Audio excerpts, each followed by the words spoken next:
Hello, hello! Welcome to Love Good Kitchen. My name is Matthew, and it's good to see you back here, or howdy if this is your first time joining us.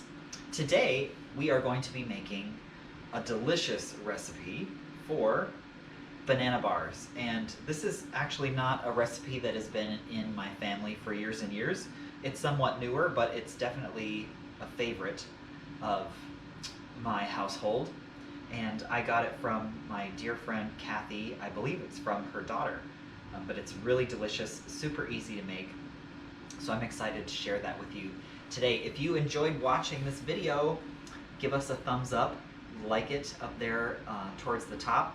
And also, if you have not already subscribed to our channel, subscribe. It's absolutely free, and it helps us out. We're going to be using a stick of butter, that's half a cup, that has softened. We need 1.33 cups of granulated sugar, 2 eggs. We'll be using a cup of sour cream, 1.5 teaspoons of vanilla extract. We will need 2 cups of flour, a teaspoon of baking soda, half a teaspoon of salt, and then you'll need 3 medium-sized ripe bananas. And if you're wondering, well, what does medium mean?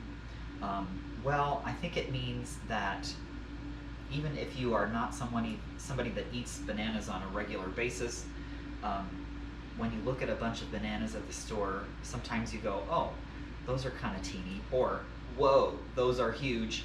You don't want those two, something in between. But 3 of those, so I think these are about that size, average size, medium banana.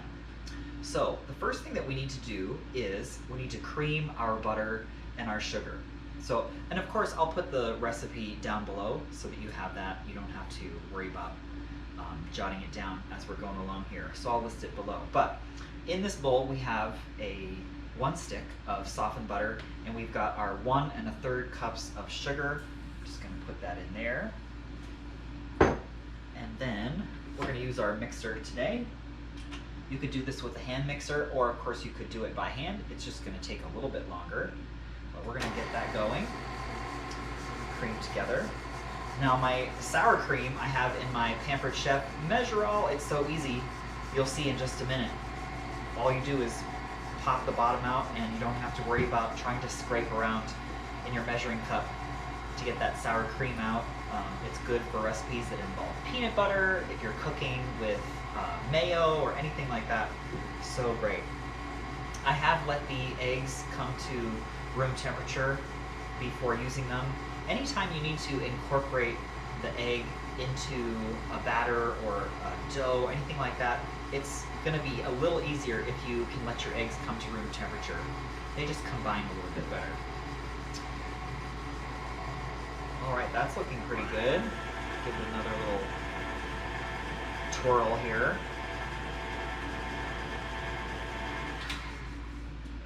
Okay, now we're going to add our eggs. I'm going to be good today, and I'm going to crack the eggs into a different bowl in case I get some shells. I'm not having to fish them out of all the other ingredients. There's one. And of course, watch, because I'm using that extra bowl, I'm not going to have, I didn't have any shell, no problems. So that's okay.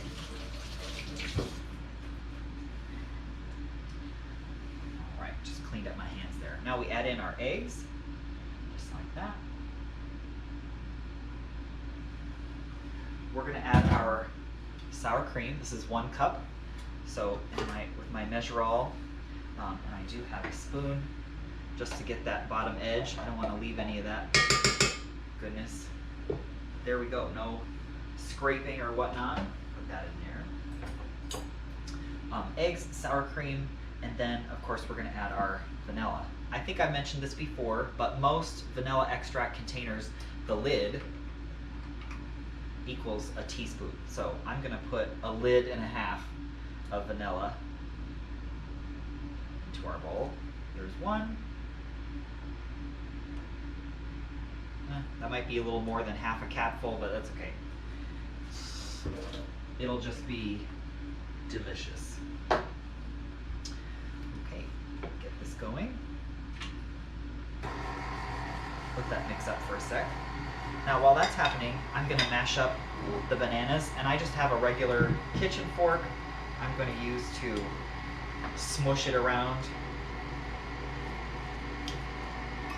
You could do this with a potato masher or a pastry blender, but you know what? A good old fork works just as well.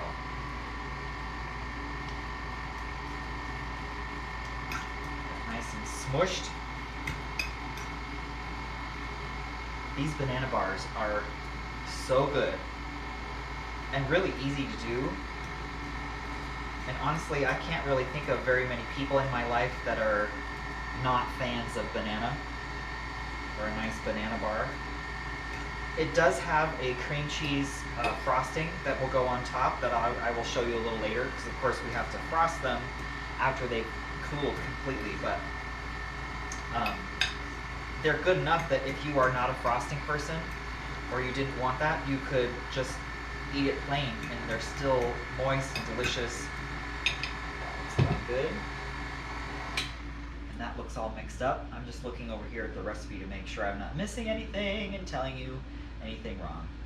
We mix that. Okay, so in this bowl I have the 2 cups of flour, the teaspoon of baking soda, and the ½ teaspoon of salt. I'm just going to give it a little whisk before I start adding it in here. Just makes it a little easier for everything to be evenly combined before we start putting it together.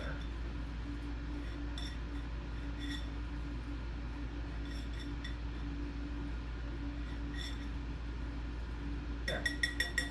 That should do it. Oops. All right. Now I am going to go a little bit gradually with our flour. Whoops, and I just spilled some. I can be messy. We'll just do that. How about that? Making a mess. There we go. A puff of flour. Okay.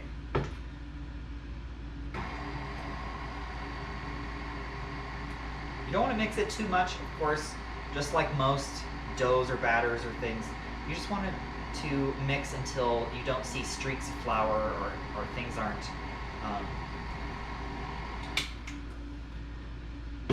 even. But you don't want to go nuts, because then your stuff's going to be tough. All right. So I just did this one in half.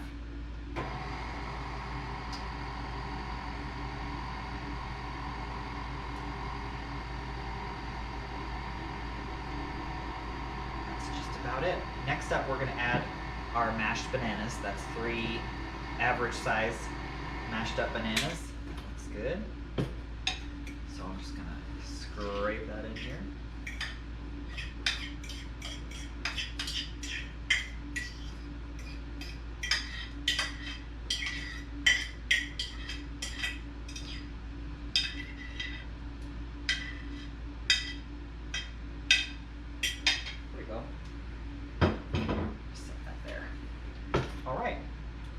We're just going to stir that in.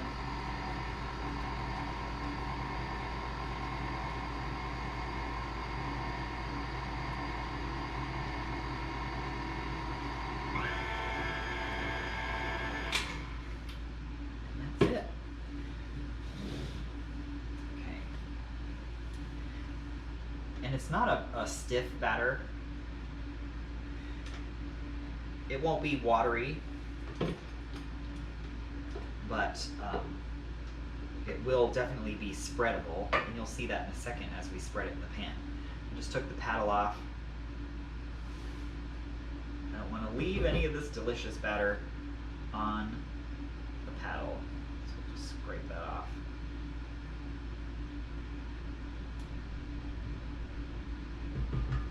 That's pretty good.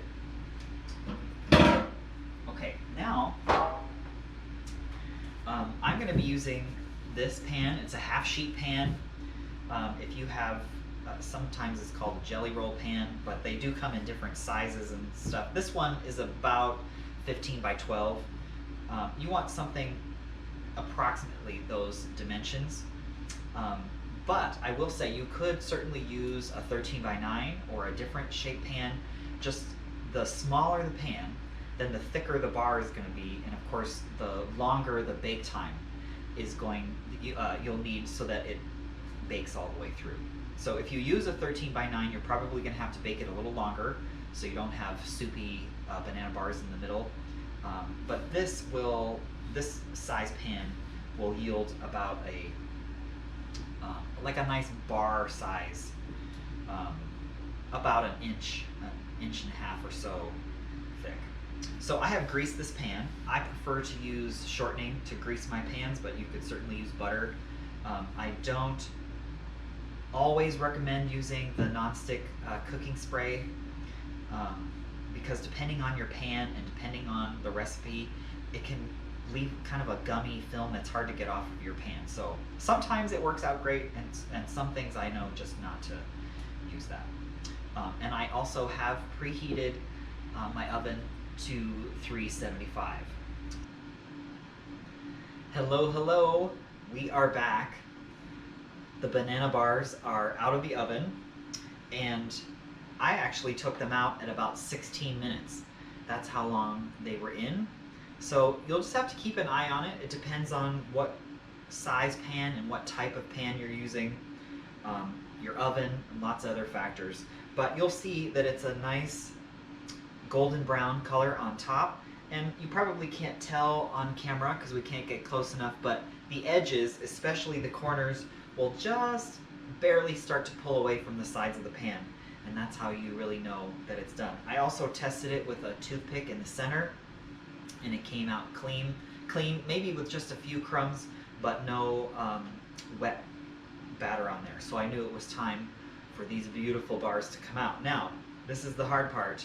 We have to be patient. These have to cool completely before we frost them, otherwise we will have a soggy mess. So we're gonna let these cool, and then I will bring you back once again so that we can mix up the frosting and spread that on top of these bars. We'll see you. Hello, we're back. Okay, let's get going on the cream cheese frosting that will top our wonderful banana bars. So in the bowl of the mixer here, I have 1 stick of butter, that's half a cup. I have 1 8-ounce brick of cream cheese that has been softened.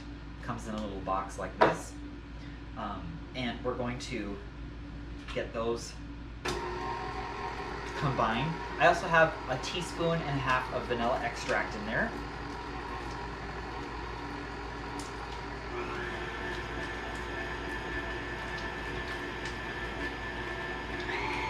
Let that twirl up a little more,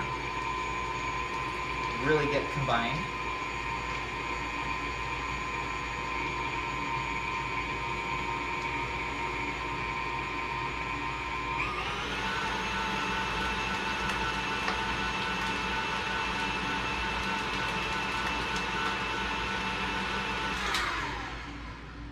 Okay, now added to that, I have about 2 cups of powdered sugar. Now, it could be between 2 and 3 cups of powdered sugar total. It depends on what consistency you would like your frosting to be. If you want it to be pretty thick, then you're probably going to use closer to the 3 cups. If you want it to be smoother and softer, probably closer to the 2 cups. So I'm going to start with this, maybe not even the whole thing to start off. I do have my powdered sugar waiting back there just in case I need to add more if I want it to be a little thicker, but I'm going to do about that much. It's maybe 2/3 of what was in that bowl, which was 2 cups. And we're just going to let that stir. You don't want to go on too high of a speed.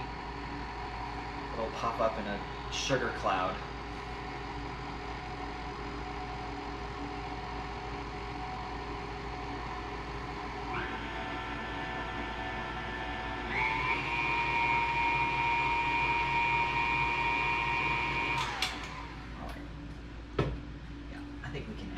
This. be too thick.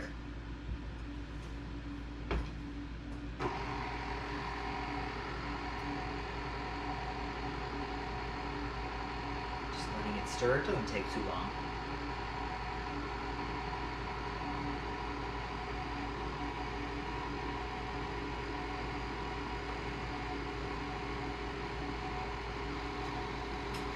Now to spread the frosting onto the banana bars, I have here an offset spatula.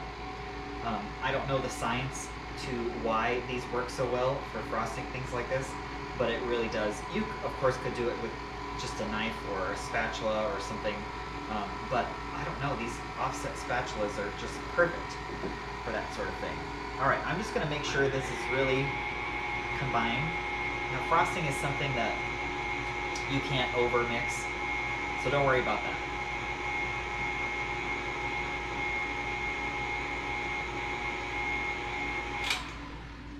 Okay, take our paddle off. I've got my scraper here. I'm gonna get it off of the paddle.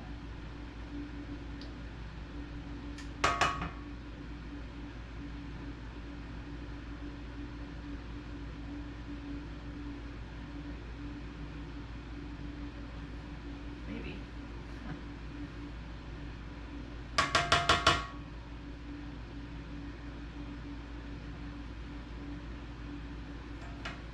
need to use my finger.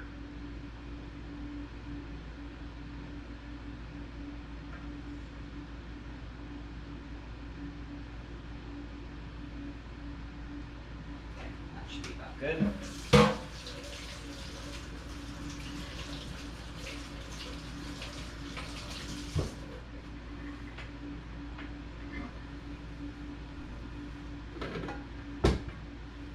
Take my scraper here and just make sure there aren't any clumps of powdered sugar, and there aren't, but just double check.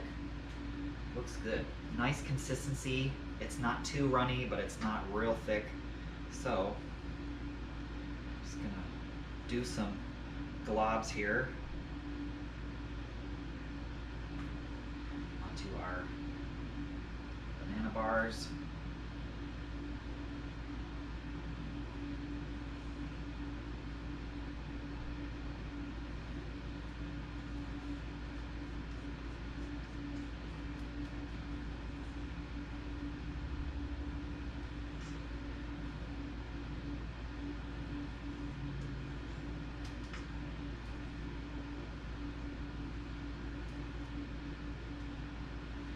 I also should mention that this is not a real thick frosting.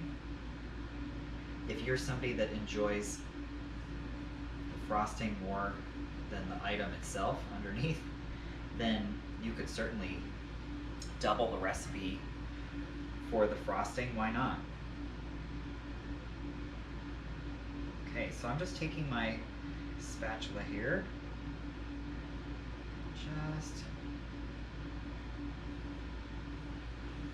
running it along.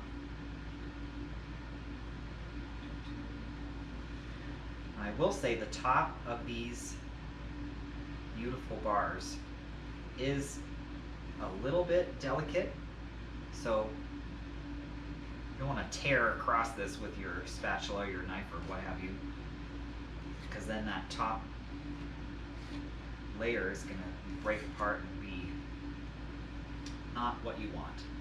So be aware of that.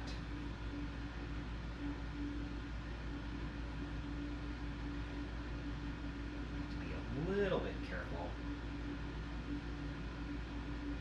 I am not a huge frosting person, so I like that this has just a small little layer of the cream cheese frosting. But like I said, easily doubled.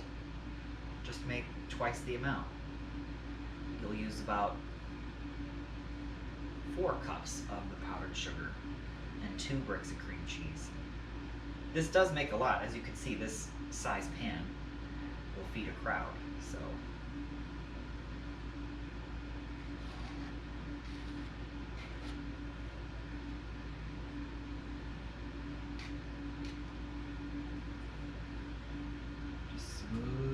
top.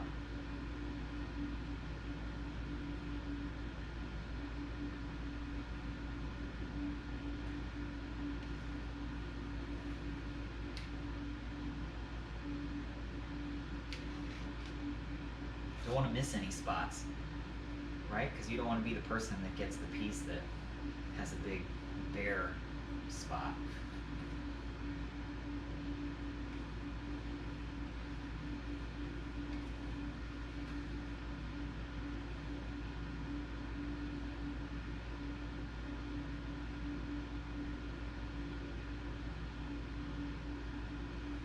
Okay, that looks pretty good to me.